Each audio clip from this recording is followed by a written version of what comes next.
tiens en fait à vous remercier pour votre présence aujourd'hui et surtout pour cette belle mobilisation très importante. Pour ceux qui ne me connaissent pas, donc je suis Rachida Kaout, la présidente du Haut Commissariat des diasporas africaines de France, une organisation française qui réunit toutes les forces vives, nos belles énergies pour contrer ensemble la montée des racismes, des communautarismes, de la xénophobie et redonner du sens à la citoyenneté chère à nos cœurs. Rassembler les diasporas africaines de France s'est imposé comme une évidence et est le fruit d'une vision pour une France unie. C'est bien pour cela qu'aujourd'hui, nous souhaitons en fait tous vous réunir et puis parler un petit peu d'un sujet très important qui peut être en fait cette pierre angulaire qui nous permettra finalement d'être tous unis sous le même drapeau. Une France plus unie, c'est une France qui permet à toutes les personnes présentes sur notre territoire de contribuer au rayonnement et à la réussite du pays. C'est pourquoi aujourd'hui, le Haut Commissariat des diasporas africaines de France vous a réunis pour débattre sur une question vieille depuis plus de 40 ans, le droit de vote des étrangers résidant en France lors des élections locales. Alors donc, je suis ravie aujourd'hui de recevoir des intervenants de qualité qui vont pouvoir lancer en fait le débat sur cette question et je les remercie infiniment d'avoir répondu présent. Je vais commencer par présenter Madame Catherine Wittol-De Wenden, De Wenden,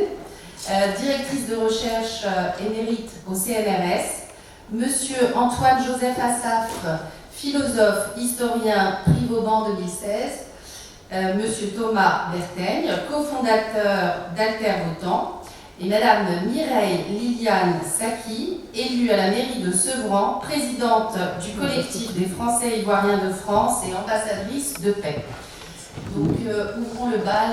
de ce débat qui promet d'être riche et qui, on espère, produira en fait des résultats très importants que nous présenterons à nos élèves. Dans cette salle de Colbert, donc ce qui est quelque chose de très important symboliquement. Et il n'y a pas longtemps, le collectif J'y suis, j'y vote avait organisé une autre réunion sur le thème du droit de vote local des étrangers, ce qui montre que c'est un sujet qui persiste malgré les difficultés à le faire prendre en compte dans le débat politique. Alors je rappelle que c'est un débat, ça a été dit tout à l'heure, qui a mesuré 50 ans d'âge. 50 ans d'âge, en 1973, l'association Échange et Projets, à l'initiative de Jacques Delors, dans son programme, avait déjà donc le droit de vote local des étrangers. Il ne faut pas oublier que 15 États européens sur 27 ont accordé le droit de vote et parfois aussi l'éligibilité locale aux étrangers non communautaires, et que les premiers pays qui ont mis en œuvre cette disposition sont les pays nordiques, notamment la Suède en 1975, les Pays-Bas en 81, le Danemark en 85, ou à l'inverse, je crois d'ailleurs, et puis ensuite beaucoup d'autres pays européens, y compris ceux qui sont entrés très récemment dans l'Union européenne depuis 2004, donc aujourd'hui 15 sur 27, et que la Suisse a plusieurs cantons aujourd'hui qui ont donné le droit de vote local et l'éligibilité aux étrangers non communautaires. Ce qui montre que c'est un sujet important en termes de citoyenneté, comme ça a été rappelé dans le bel exposé très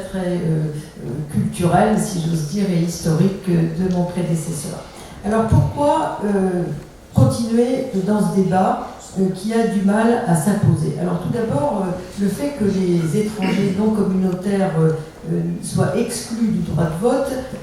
inclut la possibilité pour ceux qui sont peu favorables à la présence étrangère de dénoncer leur présence. S'ils étaient électeurs et éligibles à l'échelon local, un certain nombre de discours qui ont cours malheureusement sur les étrangers non communautaires ne pourraient pas avoir lieu tout simplement parce que ce seraient des électeurs. Je rappelle que les Européens ont acquis avec la citoyenneté européenne, le traité de Maastricht de 92, le droit de vote et l'éligibilité locale, donc, et pas seulement d'ailleurs, mais à d'autres instances aussi, pour les élections, et que cette frontière qui n'existait pas auparavant entre les étrangers non communautaires et communautaires s'est aggravée depuis cette définition des Européens du traité de Maastricht. Donc aujourd'hui, la question reste d'actualité, même si on a eu beaucoup disons, d'allées et venues politiques, des tentatives abandonnées, etc. C'était au programme commun de 1981 de François Mitterrand, par exemple, et ensuite ça a été oublié, si j'ose dire, et plusieurs autres candidats aux élections présidentielles en ont parlé, ensuite ont oublié d'aller plus loin dans ce débat parce qu'on a peur. On a peur de ceux qui ont peur. On a d'autres dates, des tentatives parlementaires au début de ce siècle qui ont échoué également. Et puis, de temps en temps, alors les Verts, effectivement, sont parmi le parti politique ou les différentes versions de ce parti politique, ceux qui ont soutenu tout de suite la question du droit de vote local des étrangers et qui persiste. Le Parti communiste s'était rangé aussi à cette idée très tôt, dès le milieu des années 80, et beaucoup d'associations, dont la Ligue des droits de l'homme, dont la FASTI, dont toute une série d'associations qui ont porté ce débat. Donc il y a une épaisseur historique de la revendication pour le droit de vote local des étrangers qui est ancienne. Il y a la résidence, il y a la légitimité des maires, il y a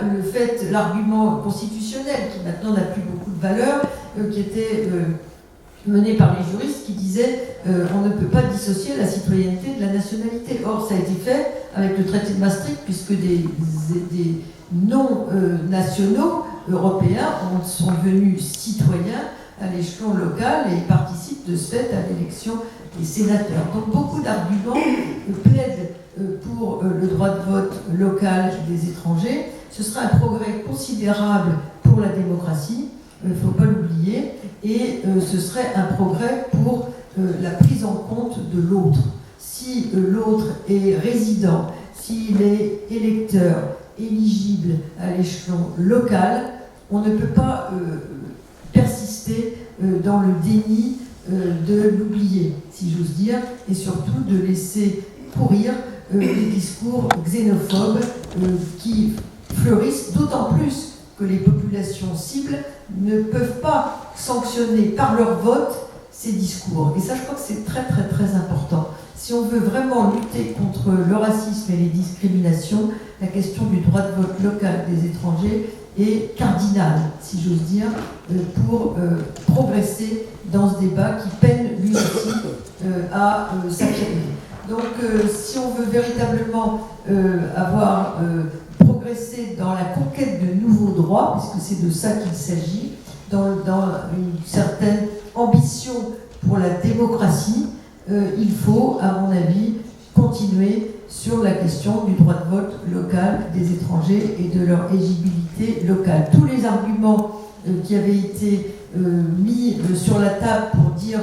oui, mais ça créera un vote ethnique, on a vu qu'il n'y avait pas de vote ethnique ni musulman dans les pays qui ont mis en œuvre dans les pays européens, donc la question de la citoyenneté locale des étrangers non communautaires, et l'argument un peu fallacieux consistant à dire la France, ce qui n'est pas vrai d'ailleurs, est généreuse pour l'acquisition de la nationalité, donc on n'a pas besoin de mener le débat sur le droit de vote local des étrangers, puisque ceux qui veulent voter n'ont qu'à devenir nationaux. C'est un faux débat. La plupart des pays dans le monde, pas seulement en Europe, qui ont reconnu le droit de vote local et l'éligibilité des étrangers, sont aussi des pays ouverts sur la nationalité, notamment des pays de droit du sol. Je rappelle qu'au Royaume-Uni, qui n'est plus dans l'Europe, mais qui fait quand même partie de ce qu'on appelle le continent européen, les électeurs